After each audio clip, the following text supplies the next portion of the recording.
Hi, I'm Chris, Malcolm and Millie Jukes. We're from Boxvale, 40 kilometres south of Morven. Millie's stories from day one, nearly. Lots of trips backwards and forwards to the doctor, but no diagnosis as yet. Just take every day as each day and deal with Millie as everything comes around. Any problems? Millie's 24/7. She doesn't eat, walk or talk, so there's physio to be done, teaching to be done. She has to be fed every hour and a half.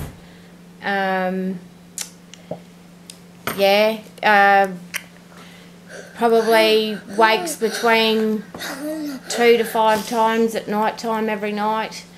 So yeah, it's 24/7 and yeah. And what, in terms of travelling away for medical attention, what does that involve for you?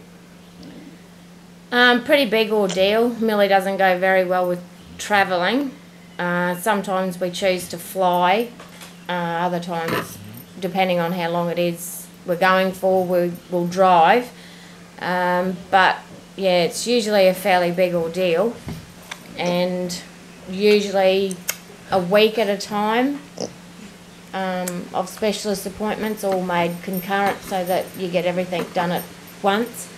And sometimes you got to go on your own if things... Yeah, and sometimes I have to go on my own if Malcolm can't come. My mother-in-law has her own health issues, but she comes when she can, sort of thing. Yeah, so it's a pretty big ordeal.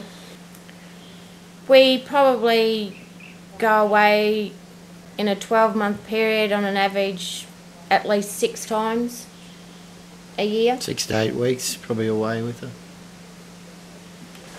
I sort of feel a bit useless because I can't get out of the house and help in any ways.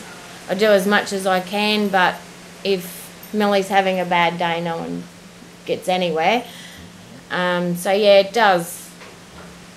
Yeah. If you guys were to live in Toowoomba or Dalby or Brisbane, how does what services are available to help you, how would that differ as opposed to living here on the property?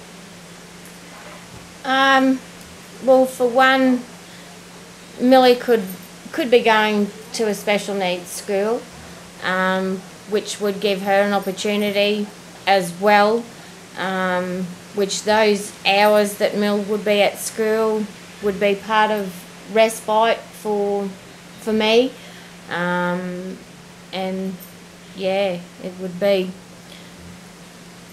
sort of...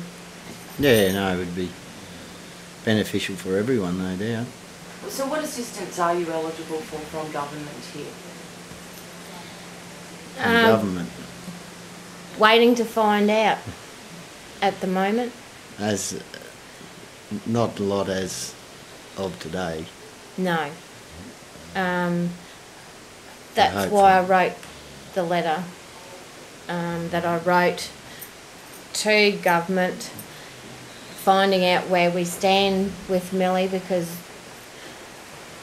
in her 8 years we haven't found any success with making phone calls or anything like that, and no one's actually put the hand out and given us any real support at all. Have you received any assistance over the course of the 8 years?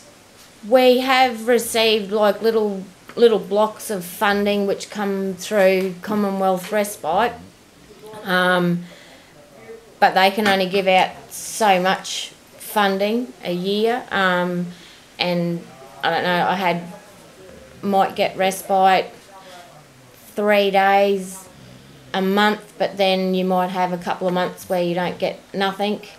So it's very, very sparsely, and I've always had the battle of ringing and making phone calls and trying to push to get some sort of respite when I really shouldn't have to. We really would love to have a governess carer.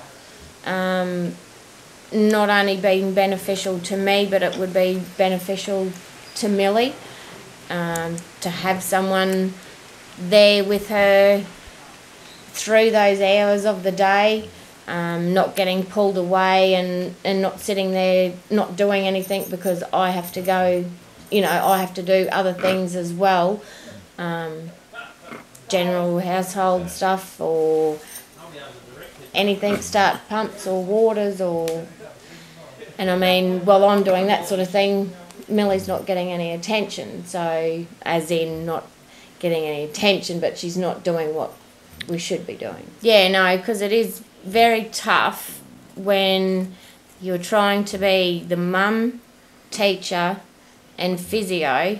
We sort of need to make a bit of a distinction between that. I'd love to be just the mum for a little while. I think it'd make a big difference with Millie as well. And yourself. And myself. And the whole family probably. Yes.